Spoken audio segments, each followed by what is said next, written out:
If you remember the first part of this learning sequence where I took like 5 apples from the tree and measured sugar content in these 5 apples, why didn't I take all apples from the tree? And what's the difference between taking all apples from the tree and taking a particular part of these apples, in this case 5 apples? In this case, we have two important definitions. It's population and a sample. Population consists of all objects of interest, while sample, it's a part of a population that you actually deal with. Why not to use the whole population? In this particular example, it's easy. It's just 16 apples instead of 5. It's not a problem, right? But in reality, it can be really a problem because population usually is huge. So let me just give you a couple of examples. Let's say we would like to invent a medicine against COVID-19. So in this case, population, it's all people who can potentially get this disease. And we know that, for example, at least in 2023, at the time I'm recording this presentation, we had approximately 600 million only registered cases of COVID-19. And we have 7.7 billion people in the world which potentially can have this disease. It's huge. You cannot deal with every single person in this world. So you cannot deal with the whole population. You need to take a sample. Let's take another task. We would like to make a survey to predict results of election, for example, in Denmark. You know, exit polls where we ask people who already voted, whom they voted for, and then we try to use some statistics in order to predict the results of elections before actually they officially announce it, right? So in this case, again, population, it's all people who can potentially vote. In Denmark, it's approximately 3.5 million citizens, which again is huge, right? So it's impossible to ask every single person. So therefore, we need to take a sample. We need to reduce the number of people we work with.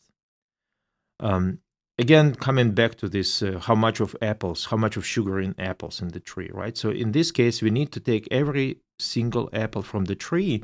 And in my example, I just use a sketch with 16 apples, but in reality, it can be hundreds of apples, between 200 and 800 apples in a tree.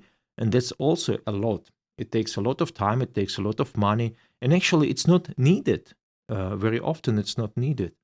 And therefore we take a sample instead of population. So we kind of reduce the amount of work we do.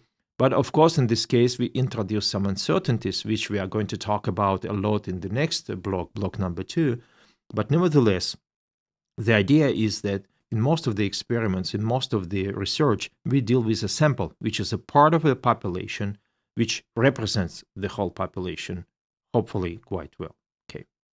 We know from everyday's life it's possible. For example, when you go to a hospital and make a blood test, they do not get all your blood, right? So they take only a small portion of what you have in your body, but they can tell something about biochemistry of the blood based on this small sample, right? From everyday's life, we know it's possible, but in this course, you will learn why it's possible and under which circumstances it's possible. Okay. So sample is a part or subset of your population. And in order to let statistic works, in order to use sample instead of population, there are two important requirements. First of all, sample must be large enough and good enough to represent population. We call it a representative sample. And the second, it must be taken randomly. So it means that every individual from the population should have equal chances to be taken as a sample. More about these two requirements and how to make a good sample, we will talk about in block number 2.